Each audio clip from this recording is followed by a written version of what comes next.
first time I saw so many people, so many professional expertise gathering together and join the show.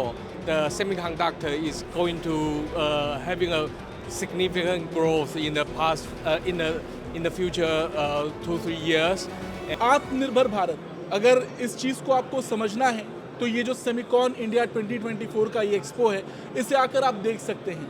तमाम देशों से तमाम कंपनियां यहाँ पर आई हैं और सेमीकंडक्टर्स जो कि एक भविष्य में बहुत बड़ी चीज़ हो सकती है, उसमें भी भारत उतर पड़ा है। ऐसे में हमारे साथ मौजूद हैं हमारे दो गेस्ट हैं, ये सेमीकंडक्टर्स के बारे में बात करेंगे। और अगर आपके मन में सवाल है कि आखिर सेमीकंडक्टर पर भारत सरकार इतना जोर क्यों दे रही है, तो हम इनसे समझते हैं। सर, सबसे पहला सवाल ये कि सेमीकंडक्टर्स को लेकर जो हमारे देश के प्रधानमंत्री हैं पीएम मोदी बहुत ज़्यादा उत्साहित हैं। उन्होंने कल जो कुछ कहा हम सबने देखा। सेमीकंडक्टर्स का बेसिकली क्या रोल है, क्या भविष्य है, इस पर आप हमें हम चाहते हैं कि हमारे दर्शक को बताएं।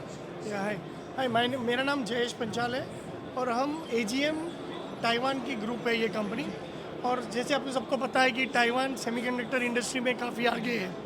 तो कल जब ये सेमिकॉन इंडिया जो आज हो रही है एग्जीबिशन, ये पहले तो इंडिया का सबसे बड़ा पहला एग्जीबिशन है सेमीकंडक्टर इंडस्ट्री को लेकर। जो इंडिया का एक फोकस है आज की तारीख में कि सेमीकंडक्टर चिप्स मैन्युफैक्चरिंग जो इंडिया में बने, जो आज हम इंपोर्ट करके ला रहे हैं, तो एक मेड इन इंडिया का प्रोजेक्ट बन रहा है ये। तो अगर आप जानना चाहो कि अगर सेमीकंडक्टर में AGM क्या सपोर्ट है, तो जब चिप मैन्युफैक्चरिंग होती है जिसके लिए काफ़ी टॉक्सिक या ज्वलनशील गैसेस यूज़ होती है, तो उसको ऑपरेट करने के लिए जो सिस्टम लगती है वो सिस्टम हम डेवलप कर रहे हैं। और वो सिस्टम हम अभी इंडिया में ही डेवलप कर रहे हैं। ऑलरेडी हम ताइवान में बड़ी कंपनीज लाइक TSMC हो गई, विन हो गई, उनको ऑलरेडी हमारी ताइवान कंपनी दे ही रही है। बट यही फोकस हम इंडिया पे भी लेके आ रहे हैं। तो जो भी प्रोडक्ट यूज़ होगा इंडिया में, उसको कंज्यूमेबल बोलो या उसको डिलीवरी सिस्टम बोलो या आप समझो कि प्रोसेस करने के लिए जो प्रोजेक्ट है, वो प्रोजेक्ट ये AGM इंडिया करने वाली है, जो ताइवान से रिलेटेड कंपनी है। इट्स ए जॉइंट वेंचर नहीं बोल सकते, but Taiwan has invested in India to help India to grow. हमारे साथ जो इस कंपनी के ताइवान के चेयरपर्सन हैं वो भी मौजूद हैं। Sir, Taiwan is a hub of semiconductors manufacturers, so how you are looking this expo, that India is also excited and India is also in the race of these semiconductors, so how you see the future of semiconductors in India? I think first, I think it's very excited to be here. It's first time I saw so many people, so many professional expertise gathering together and join the show.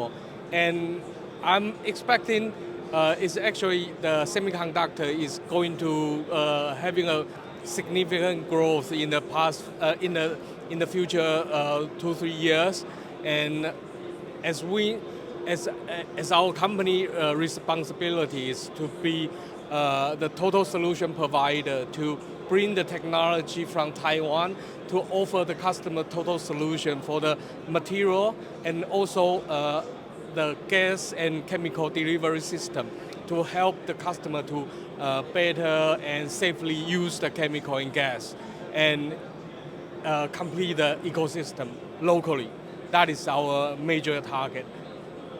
Many countries exhibitors are also there in this expo, but if you look at semiconductors, China and Taiwan, China is also in this race and India is also developing in the field of semiconductors. So how you are looking at China also, because it is also a big country which is developing semiconductors and looking all the market and all these things?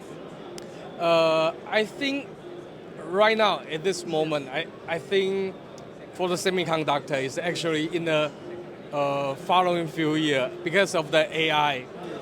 The production capacity is way below to the demand, so everybody have the opportunity to grow the business, the semiconductor business, and I think the India have pretty strong research capability. We have a pretty good connection and collaboration with SSPL, SCL in India. It's actually India has pretty good research capability to in the semiconductor. So I think India have a pretty good chance to having the to the right direction to the track.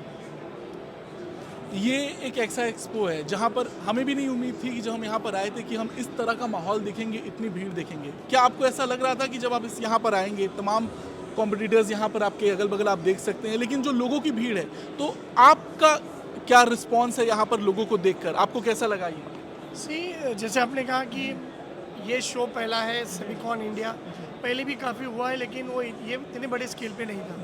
जब हमने भी exhibit किया तो हमने भी expect नहीं किया था कि हमारा ये रिस्पॉन्स इतना अच्छा होगा।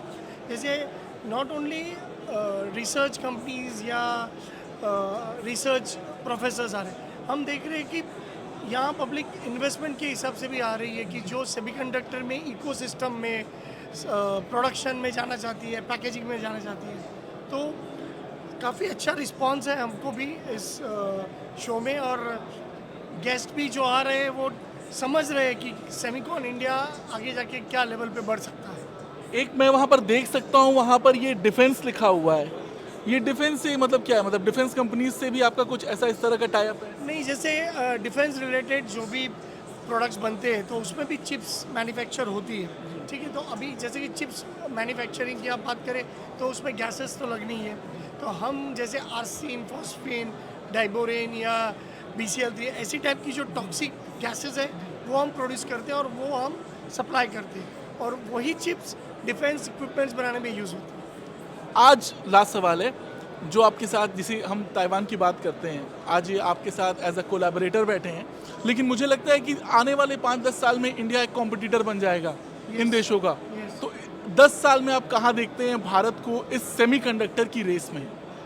जैसे पहले सोलार इंडस्ट्री बढ़ रही थी, रिन्यूएबल एनर्जी आ रही है, वो बढ़ रही है, तो ये अभी नेक्स्ट स्टेप है सेमीकंडक्टर इंडस्ट्री, जो ग्रोथ बहुत अच्छा है।